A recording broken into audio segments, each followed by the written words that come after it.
Students, तो आज हम कक्षा 10वीं विषय अर्थशास्त्र अध्याय 2 मुद्रा एवं साख पढ़ेंगे। ठीक है, तो हम अभी है ना पिछले वीडियो में हम पढ़ रहे साख पढ़ रहे थे ना साख, तो हम साख के बारे में पढ़े हैं।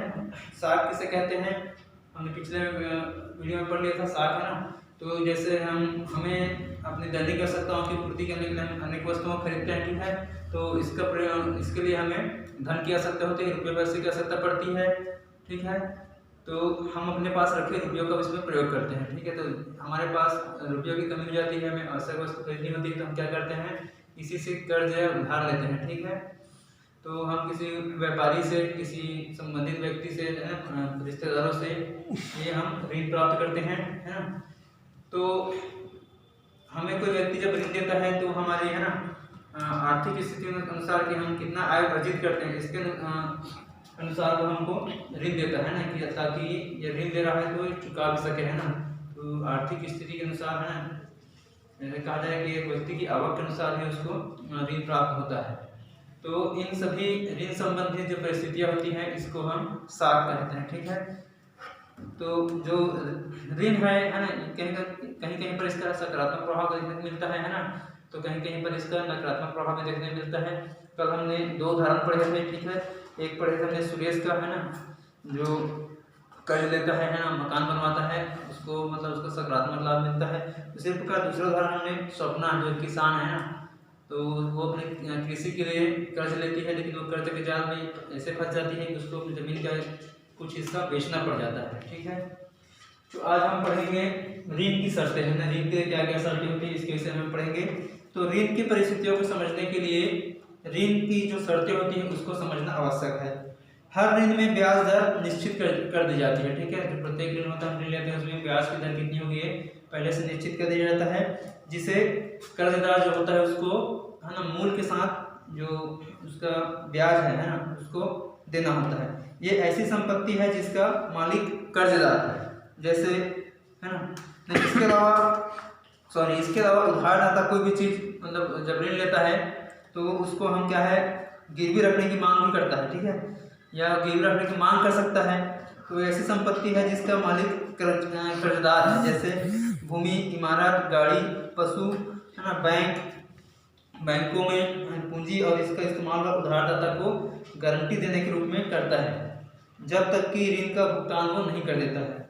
यदि कर्जदार उधार वापस नहीं कर पाता तो उधारदाता को भुगतान की प्राप्ति के लिए संपत्ति को बेचने का भी अधिकार होता है। मतलब उसके पास जो संपत्ति में सामान जो गिरवी रख करके पैसा धार दिया है, नहीं पटा पाता, समय पर नहीं चुका पाता है, तो वो उस सामान को बेच करके अपनी राशि वसूल सकता है ना। तो इस तथ्य को ध्यान में रखकर हम कह सकते हैं कि संस्थागत साख जैसे बैंक, सोसाइटी आदि में ऋण की शर्तें सरल, कम ब्याज और ग्राहकों के अनुकूल होती है ना। जैसे कि आपने पिछले कक्षा में पढ़ा था, किसान, छोटे व्यवसायी, कामगारों व जरूरतमंदों को सस्ते ऋण की उपलब्धता कराने के लिए सरकार का प्रयास अभी जारी है। ये प्रयास उनकी सामाजिक सुरक्षा को बढ़ाने में सहायता करती है, साथ ही उन्हें ऋण के लिए सार्थक वातावरण प्रदान करने की वो कोशिश करते हैं। ठीक है, आगे देखेंगे इसमें मतलब ऋण के लिए है ना भारतीय रिजर्व बैंक की भूमिका के बारे में पढ़ेंगे। तो हमने देखा कि भारतीय रिजर्व बैंक का जिक्र बहुत बार आया है और इस व्यवस्था को बनाने एवं उसमें विश्वास रखने में उसकी बहुत कहा जाए महत्वपूर्ण भूमिका है। बैंकों की व्यवस्था के कारण ही बैंक खाते मुद्रा का स्वरूप लेते हैं।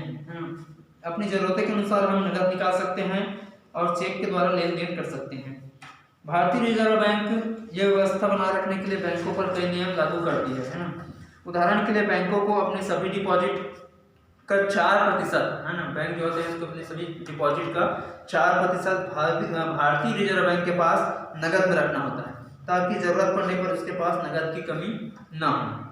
खातेदारों को मांगने पर नकद दिया जा सके, इसके लिए वे अपने अनुभवानुसार अलग से नकद रखते हैं। इसी प्रकार बैंक को हर खातेदार के लिए 1 लाख का डिपॉजिट बीमा करवाना होता है। यदि बैंक किसी परिस्थिति में नहीं चल पाए तो इस बीमा का उपयोग कर सकते हैं। कई बार बैंक के प्रति अफवाहें फैलती है कि बैंक घाटे में जा रही है, लोगों के पैसे यहाँ पर सुरक्षित नहीं है।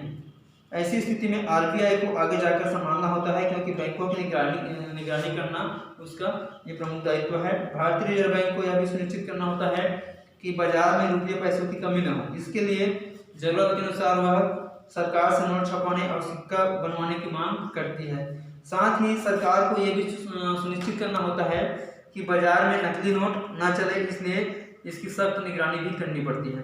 भारतीय रिजर्व बैंक बैंकों द्वारा दिए जाने वाला ऋण को लेन देन पर नियम लागू करती है ना।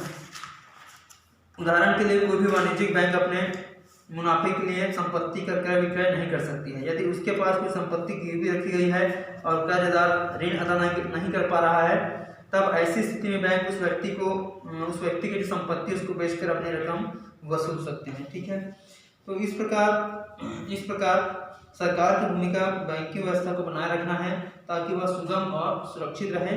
इसके साथ साथ विकास की दृष्टि से ऋण व्यवस्था को वंचित समूह या क्षेत्रों तक पहुंचाने का भी अहम लक्ष्य रखा गया है। तो इस प्रकार है ना ऋण के लिए भारतीय रिजर्व बैंक की जो भूमिका है ये बहुत ही महत्वपूर्ण है।